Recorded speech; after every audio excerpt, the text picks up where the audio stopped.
Hai, Assalamualaikum warahmatullahi wabarakatuh. Selamat pagi Ananda semua. Good morning everybody. Sobahul khair. Perkenalkan, nama Ustazah Normadina SPD. Ustazah diamanahkan untuk mengampu mata pelajaran prakarya. Nah, sebelum kita memulai pelajaran, sebaiknya kita berdoa terlebih dahulu ya. Sebagaimana sabda Rasulullah SAW yang artinya dari Ashim ibn Ubaidillah dari Salim dari ayahnya, ia berkata bahwa Rasulullah SAW bersabda, sesungguhnya Allah menyukai orang mukmin yang berkarya. Hadis riwayat Al-Baihaqi. Isi kandungan hadis itu menjelaskan bahwa Allah Subhanahu wa Ta'ala lebih mencintai hamba-hambanya yang mukmin untuk berkarya atau bekerja keras. Nah, kalau begitu kita dituntut juga untuk berkarya dan juga berinovasi loh Ananda. Itulah sebabnya makanya kita harus belajar mengenai prakarya. Adapun yang akan kita pelajari, Ananda bisa melihat peta konsep sebagai berikut. Materi yang akan kita pelajari adalah tentang kerajinan bahan lunak. Kerajinan bahan lunak ini akan kita bahas melalui prinsip kerajinan bahan lunak, jenis dan karakteristik kerajinan bahan lunak, proses produksi kerajinan bahan lunak, bahan-bahan kerajinan bahan lunak alami, dan juga bahan lunak buatan. Sebelumnya, Ananda harus tahu dulu tujuan dari pembelajaran ini. Yang pertama, memilih jenis bahan lunak sesuai potensi daerah setempat. Yang kedua, memahami teknik bahan lunak sesuai potensi daerah setempat. Dan yang ketiga, merancang produk kerajinan dari bahan lunak. Serta yang keempat, membuat dan menyajikan produk kerajinan dari bahan lunak yang kreatif dan juga inovatif. Pengertian kerajinan bahan lunak. Apa sih sebenarnya pengertian dari kerajinan berbahan lunak? Nah, kerajinan berbahan lunak adalah kerajinan yang terbuat dari bahan dasar yang bersifat lunak. Berdasarkan asal bahannya, kerajinan berbahan lunak dibedakan menjadi dua jenis, yaitu bahan lunak alam dan yang kedua bahan lunak buatan. Bahan lunak alam adalah bahan lunak yang diperoleh dari alam sekitar dan pengolahannya secara alami, artinya tidak dicampur maupun dikombinasi dengan bahan buatan lainnya. Contoh, tanah liat, getah pohon, pelepah pisang, kulit hewan, dan lain-lain. Sedangkan bahan lunak buatan adalah bahan lunak atau kerajinan yang diolah menjadi lunak, dan prosesnya harus dikombinasi dalam berbagai jenis zat-zat tertentu. Contoh, gips, parafin, sabun batangan, selai, lilin, dan lain-lain.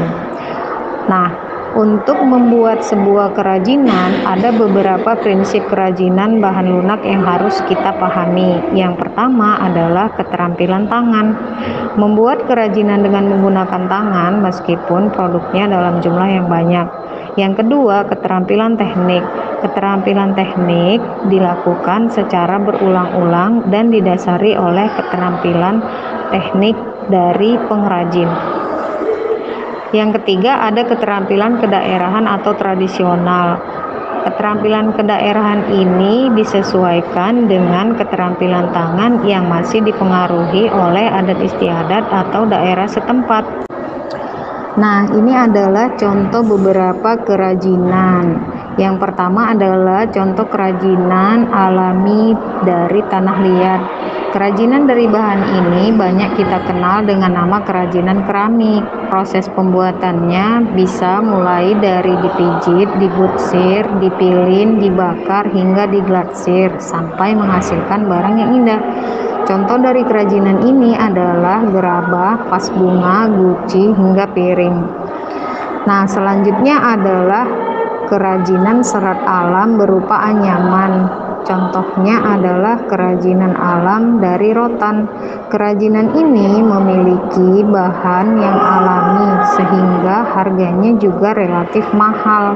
Contoh misalnya rotan yang diolah menjadi kursi dan meja. Nah, selanjutnya adalah kerajinan dari sabun. Kerajinan ini juga ternyata bisa diolah menjadi kerajinan tangan yang cukup indah loh. Misalnya bisa diukir menjadi gambar hewan ataupun tanaman hias. Menarik kan? Nanti kita bisa mencobanya loh. Nah, kerajinan sabun ini adalah salah satu contoh kerajinan buatan. Kerajinan buatan selanjutnya adalah kerajinan lilin. Untuk membuatnya, kita bisa mengukir lilin secara langsung atau mencairkannya terlebih dahulu. Nah, jika kita ingin membuat lilin dengan bentuk yang unik atau sesuai dengan keinginan kita, maka yang pertama kita harus mencairkannya dengan cara memanaskannya. Contoh dari kerajinan lilin ini adalah lilin hias. Bisa juga kita mengolahnya melalui parafin. Parafin ini adalah bahan lunak yang diperoleh dari hasil olahan minyak bumi. Bentuk parafin biasanya berupa lempengan, namun ada juga parafin yang berbentuk butiran.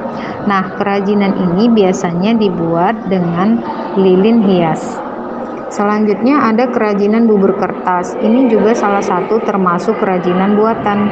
Sisa kertas yang sudah tidak terpakai ternyata bisa kita manfaatkan dengan membentuk aneka ragam karya kerajinan. Untuk membuat kerajinan dari bubur kertas ini, umumnya kita membutuhkan bahan-bahan seperti koran bekas, tepung kanji, air, lem, serta alat-alat yang lain tergantung dari bahan apa yang ingin kita buat.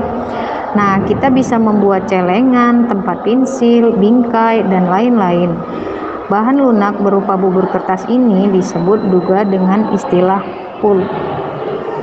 Oke, yang terakhir adalah kerajinan gips. Kerajinan gips ini juga salah satu bentuk kerajinan buatan. Gips merupakan bahan mineral yang tidak larut dengan air dalam waktu yang lama jika sudah menjadi padat. Nah, kandungan gips terdiri dari jenis zat hidrat kalsium sulfat dan beberapa mineral seperti karbonat, borat, nirat, sulfat yang bisa terlepas sehingga gips dalam proses pengerasan akan terasa panas. Pembuatan kerajinan berbahan gips ini membutuhkan cetakan. Bahan yang digunakan untuk cetakan namanya adalah silikon rubber atau disebut juga dengan plastisin. Ada lagi kerajinan dari bahan kulit. Kerajinan dari bahan kulit biasanya merupakan kerajinan yang memiliki harga relatif lebih mahal. Karena untuk mendapatkan kulit kita harus memiliki beberapa kulit-kulit dari hewan seperti kerbau, kambing, buaya, dan juga sapi. Nah, kulit hewan-hewan tersebut memang memiliki tekstur yang tebal, bahkan ketika diukir dia tidak akan rusak. Contoh dari kerajinan kulit ini adalah sepatu, jaket, tas, dan lain-lain. Selanjutnya, kita akan melihat cara membuat selai dari tepung kerajinan bahan lunak. Polimer selai kita kenal sebagai tanah liat yang bisa mengeras, di mana kandungan dari polimer selai terdapat PVC. Polimer selai ini sedikit tersedia dalam berbagai macam warna, sehingga biasanya kita gunakan untuk membuat kerajinan seperti boneka dan patung. Polimer selai juga mengeras apabila dipanaskan, dan polimer selai ini bisa diwarnai sesuai dengan yang kita inginkan. Nah, agar hasil menjadi rapi dan indah, ada beberapa cara dalam membuatnya, seperti membuat bentuk-bentuk yang kecil dengan detail dan membuat kerajinan ini dengan alat bantu cetakan. Selanjutnya, ada beberapa jenis bahan dalam membuat kemasan karya kerajinan. Yang pertama, kemasan kertas. Kemasan kertas merupakan kemasan fleksibel yang pertama sebelum ditemukannya plastik dan aluminium foil.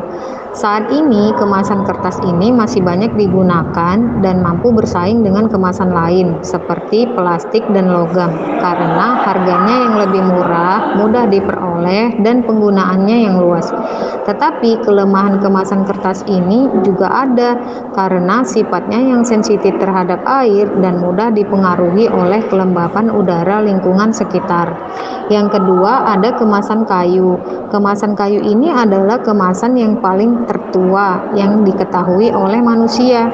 Secara tradisional, kemasan kayu ini digunakan untuk mengemas berbagai macam produk padat seperti barang antik plastik dan emas, keramik, dan juga kain.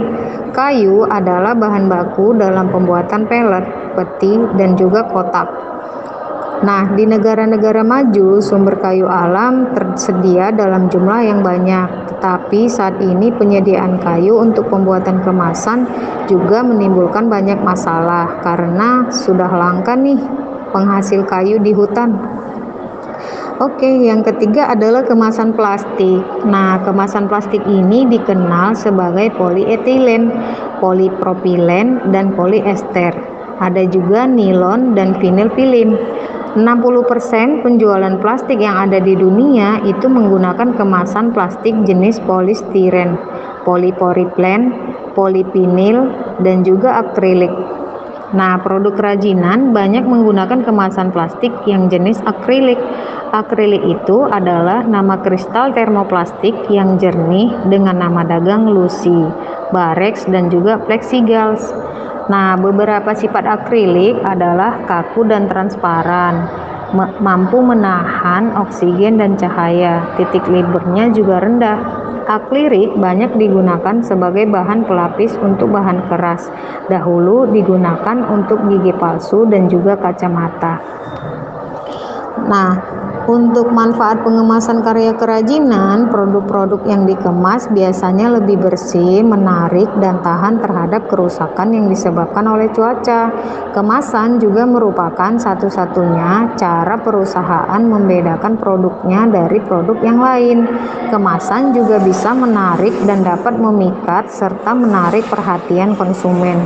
Kemasan juga bisa menambah nilai jual produk dalam suatu perusahaan. Selanjutnya, ada beberapa jenis bahan dalam membuat kemasan karya kerajinan. Yang pertama, kemasan kertas. Kemasan kertas merupakan kemasan fleksibel yang pertama sebelum ditemukannya plastik dan aluminium foil.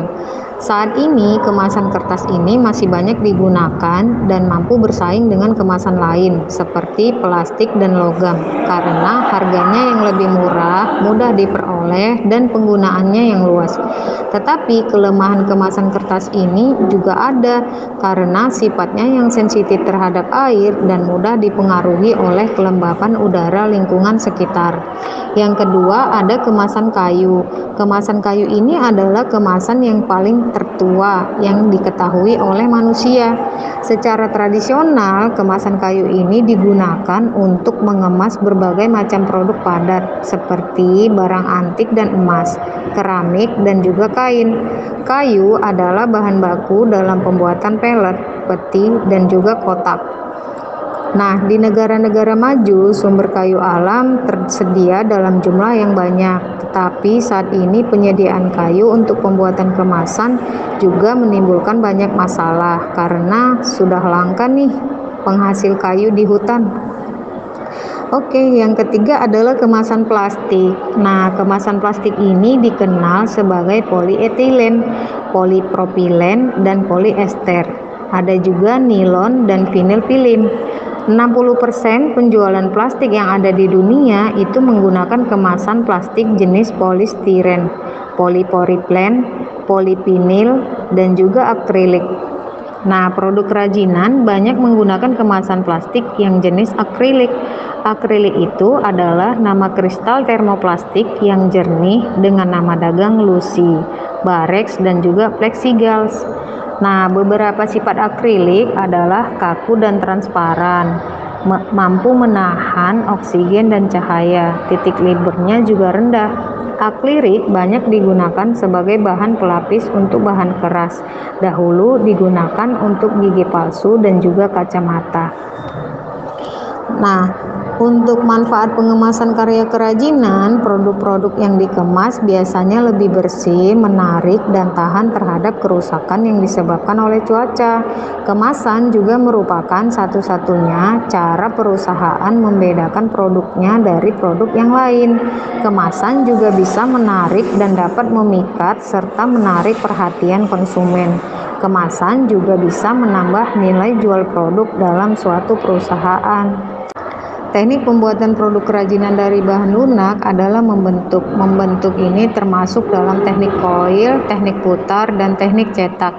Adapun prinsip pembuatan adalah prinsip integrasi, memperpendek jarak, memperlancar arus pekerjaan, penggunaan ruang produksi yang efisien dan efektif, keselamatan dan kepuasan kerja, keluasan dan proses produksi yang berkesinambungan. Nah, yang terakhir adalah prinsip penggunaan. Prinsip penggunaan ini terdapat 5. Yang pertama, kegunaan, kenyamanan, keluasan, keamanan, dan keindahan. Oke, Ananda sekalian, sekian dulu ya penjelasan materi pelajaran hari ini. Nanti kita akan melanjutkannya lagi melalui video pembelajaran berikutnya. Semoga Ananda semua bisa memahami apa yang Ustazah jelaskan. Hai Ananda, gimana penjelasan materi hari ini? Sudah dipahami kan? Ustazah harap begitu ya. Nah, untuk selanjutnya, Ananda boleh mengerjakan tugas di LKS dengan rincian pilihan berganda nomor 1 sampai 30 ya. Oke, Assalamualaikum warahmatullahi wabarakatuh.